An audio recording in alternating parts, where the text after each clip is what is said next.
Welcome back. I'm Miranda Kahn. Time now for a look at your money headlines. A new survey claims 40% of unemployed Americans have given up on finding a job.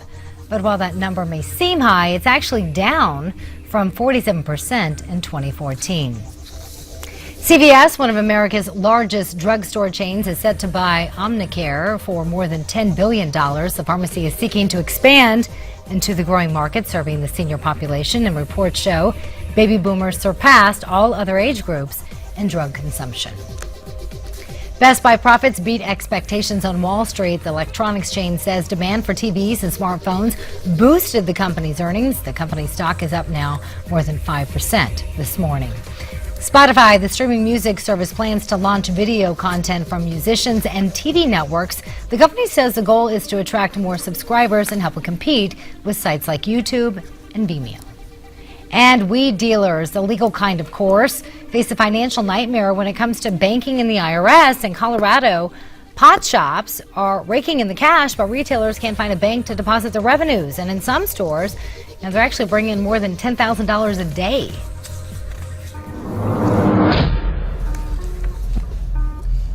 We want to go through a couple of things. I want to know whether a couple of things are salvageable, fixable. So we're going to start at some of the publicly traded. Okay. Radio Shack, salvageable? In a different form. Like? A store-in-store model would be fine, or a branded model, but not as self-standing stores. No. Okay. Merchandising's terrible.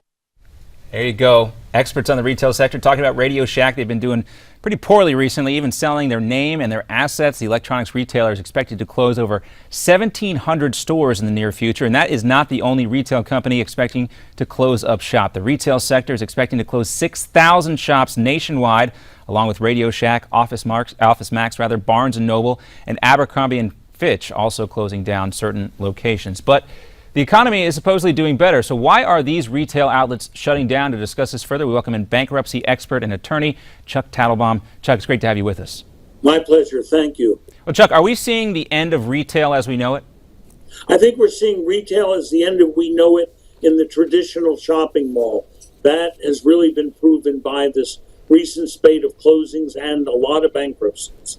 And so when we look at this, there's obviously a ripple effect here. When you're looking at retail, you're talking about real estate as well.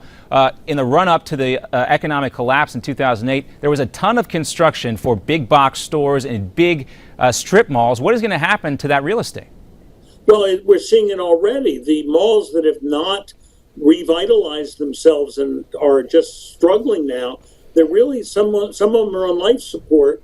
And what happens is, as you say, it is a domino effect because the big boxes get hurt, the little retailers close, the big boxes close, the landlord can't keep up with the common area charges, the mortgage foreclosure, and then you have closed malls. And we're seeing that all over the country. Now, in some places around America, we've also seen sort of a revitalization of Main Street in smaller towns. I was in Valdosta, Georgia, a while back, and I noticed something on their Main Street. You see more shops. Is this going to have an inverse effect on those? You mentioned there is some headwinds for these mom and pop stores and local retail, but could there be an advantage to these big box stores shutting down?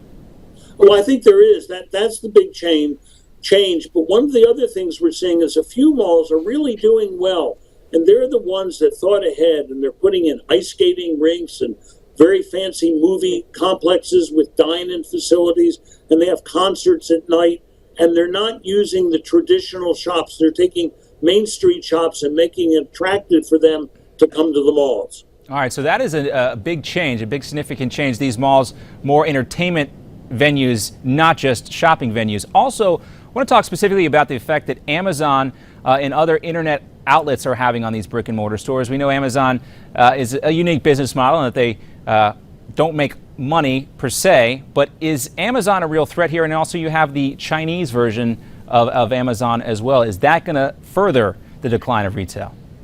I think the internet is the problem and not Amazon or anyone else.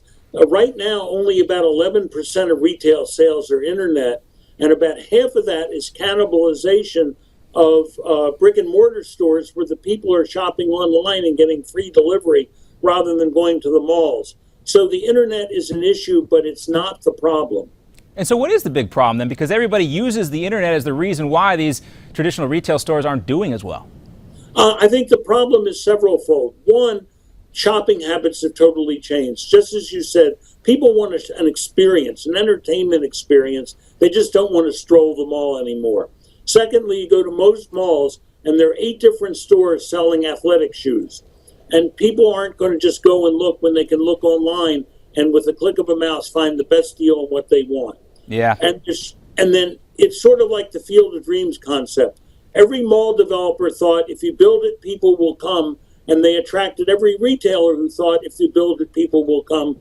And that's not the case. And lastly, the economy may not be as robust as everybody says, because the recent statistics shows we're at now a high rate of car loan failures. Oh, well, Chuck, there's a lot to talk about with debt, and we could go on all day. Unfortunately, we're out of time. We want to thank you for your time, sir, on that update on retail.